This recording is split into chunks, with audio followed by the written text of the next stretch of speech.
morning, I'm Amy and this is A-Star Reads, and it's time for a quick Sunday sum up because there's not too much to sum up. My week has been a lot of the same. You know, it's busy. School is both rewarding and exhausting. I have so much reading and so much homework and so many things that I need to do each week. I'm barely keeping up. So it makes it really hard for me to want to pick up any actual physical books because of just the amount of reading that I'm doing for my classes. But the part that's really rewarding is my getting to work with fifth graders and first graders. They're so adorable and they're so much fun, and I'm learning so much in these interactions, and it's wonderful. I absolutely love it. The weather's finally getting better here. We've had more sun, but just not a lot of heat, and so I think it's finally starting to warm up a little bit. So next week we're going to be like in the 60s, and I'm like, whoa, it's like summertime weather. So I'm hoping to be able to enjoy a little more of the outside, a little more of the sun. I do have a plan to go hiking tomorrow, so that's good news because it's good for me. It's good for me to get out, get some air. And aside from that, as far as my reading goes, I have like 40 pages left of Neverending story. I read like 5 pages of that before I go to bed at night, before I fall asleep exhausted. On one of these days, I will finish it.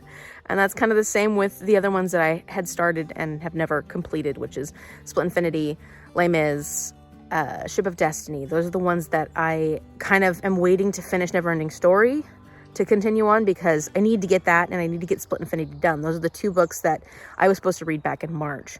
But all of this is making me think about what my May is going to look like, and I just want to warn you in advance, my May is looking like a different kind of TBR. It's not going to be my game of A Bookish Life. I'm still going to do a viewer prompt spin, and I'm also going to do Magda spins, but my own TBR is basically going to be a recap of the books that I need to carry over into May because I have not made any progress, and then a couple of the books that I have to add on to May because they're buddy reads. It's going to be like Makeup May or Making It Happen in May, because I know that my schooling is going to be exactly the same in May as it is this month because I'm in the same classes. So it feels futile to add more books on top of that are completely different than the books that I really do need to read. So I'm hoping that my reading will go better in May. I'm not going to stress too much about it. But come the summer, I have high hopes that I'm going to be able to get a lot more reading done. I will be working a lot more. Usually when I'm out in the field, I get a chance to read a bit, and then I get to listen to audiobooks to and from the work sites, which is nice. I did end up starting one other book, but I only read 17 pages so far, and that was City of Ashes by Cassandra Clare.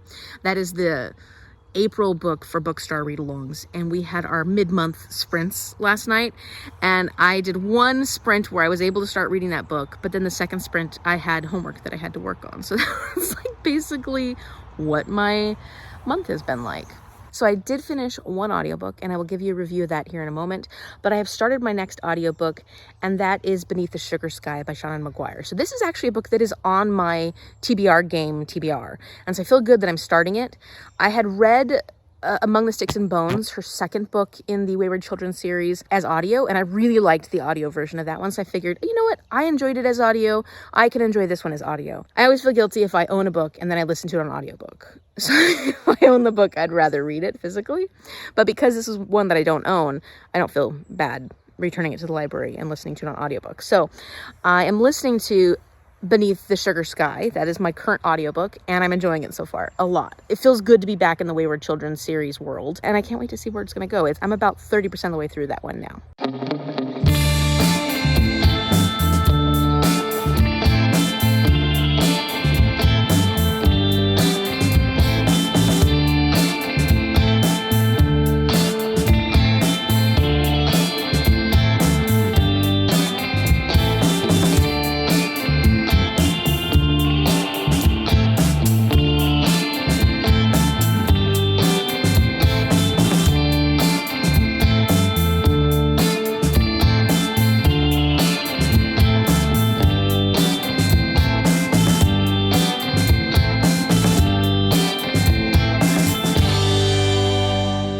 April 21st, and I finally finished my 5th book of the month. I had picked up A Monster Calls by Patrick Ness because it was another one of those audiobooks that people from my reading sprints were telling me is a great audiobook. I can't remember exactly who it is because we have a lot of conversations during those reading sprints, and people were giving me different suggestions for what are some great audiobooks. It was really well narrated. I just really enjoyed the narration. I can't remember who the narrator was, but I'll put it up here. And if you need a book that'll make you sob absolutely sob, A Monster Calls is a great one for it. So I'm going to give this one 5 stars because it was incredible. It was really tough, though. It was a really tough book because it is all about grief. So there's this young boy named Connor, and he is dealing with his mother's cancer. A lot of things in his life are not going the way he wants it to anyways, but it's gotten even worse because he's taking care of his mom, and he's just so desperate for her to be okay and well. And he meets this monster. This monster comes into his life, and he now has to deal with the monster as well as dealing with all his grief. It's beautifully written. It's so beautifully written. I have heard a lot about Patrick Ness's writing, but I've never actually read anything by Patrick Ness, and this really made me want to pick up more of this author's writing. And so I'm excited to get into that at some point. This is like a middle grade YA. I think it would work for either. I noticed in the interview at the end it said he was a teenager, but it read kind of middle grade at some points. And of course this boy is in grief, so he's reverting to a very unhappy part of himself. So it feels a little more middle grade, but not in a bad way. The atmosphere of this, the writing of this, it's definitely a little more complex, but not in a too difficult to read sort of way. The emotions conveyed in this book were just so incredible. And that's part of the reason why you end up crying so hard, because he does such a good job of conveying a teenager's emotions. That's a little harder, he has to, as an adult, remember what it was like to be a teenager and what it feels like to be a teenager when things are just going completely wrong. It was stunning. It was absolutely stunning. I highly recommend A Monster Calls. It is a good one for any age to read, and the audiobook is fantastic. I'm sure that the physical book is great as well, but I'm just reading audiobooks at the moment, so this is about all I can do. All right, so now it's time for a book haul. It's not too much, but I can't wait to share what I got with you this week. So first, I got a gift from Magda for reaching 1,000 subscribers, and she said, congratulations on reaching 1,000 subscribers. I love being on this journey with you. Thank you, Magda. You have given me so much support, and it's been absolutely wonderful. I'm grateful to have you as such a good friend, but it's also wonderful to have your support through this whole booktube journey. And then she says, and now I can buy books for you. Which makes sense because Magda only listens to audiobooks at this point because she has a vision impairment. So it's nice that she can still buy books because buying books is fun. But then she buys them for me and that's fun too. So thank you so much, Magda, because she got me the first and the second book for the Wilder Lore series. So I loved the first book, The Accidental Apprentice. This was a 5-star read to me. And this, The Weeping Tide, is on my current TBR, and I haven't been able to start it yet. But I'm so excited to read this. So I have these. And this is wonderful because I cannot wait to add these books to my collection. These will be books that I can share with my students. Well, I don't know. They're kind of nice. I don't know if I want to share them with my students. We'll see. But either way, I know that I've been loving, at least I loved the first book in this series, and I'm really excited for the second book.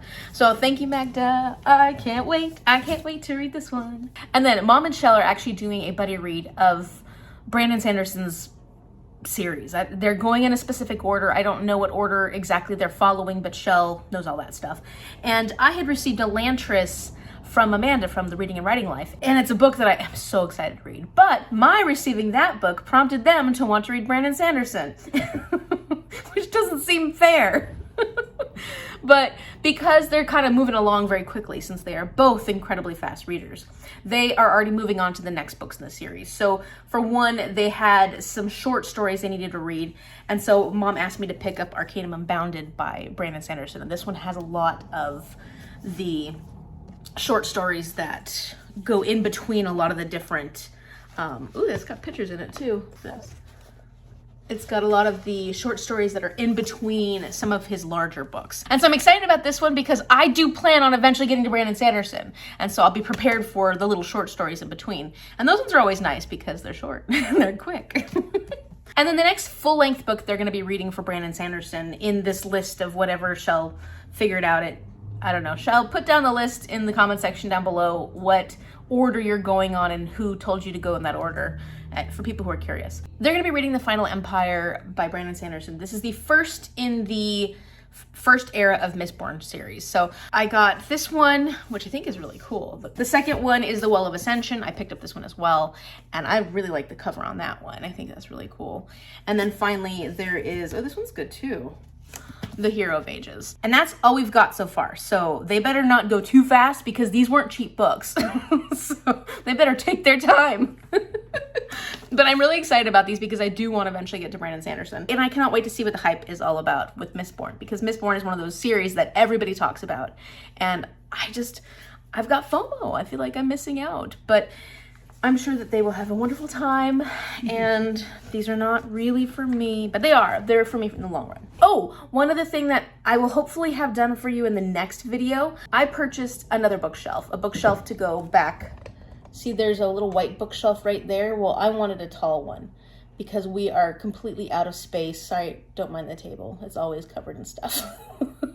Well, I wanted one that would go, you know, up taller so we could fit a lot more books on it, because I need to better organize my books. I'm hoping that next week I can put it together and put it up and arrange my books. And once that is done, I will give you a bit of a bookshelf tour, an updated bookshelf tour. So that's kind of the excitement in my life right now. And let me know in the comment section down below, what was the best book you read this week? Mine was the book that I reviewed, the one book that I reviewed.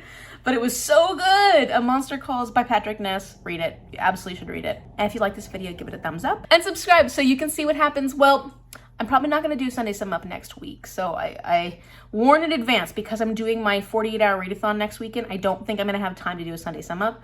But join me for the 48-hour readathon if you can. At least pop in on one of the sprints. I'm going to have 4 of them. Then we can talk about it there. I can tell you what I've been up to, and you can find out if everything's going all right. I will have a reading sprint happening 9 a.m. Pacific Standard Time on Sunday. So even though I won't be giving you a sum up, you can come join me in the morning, bring your coffee, or whatever time of the day 9 a.m. Pacific Standard Time is for you, and let's chat so that I can update you, because I just don't think I will have time next week to do a Sunday Sum Up. So thank you so much for watching, and I will see you later. Bye.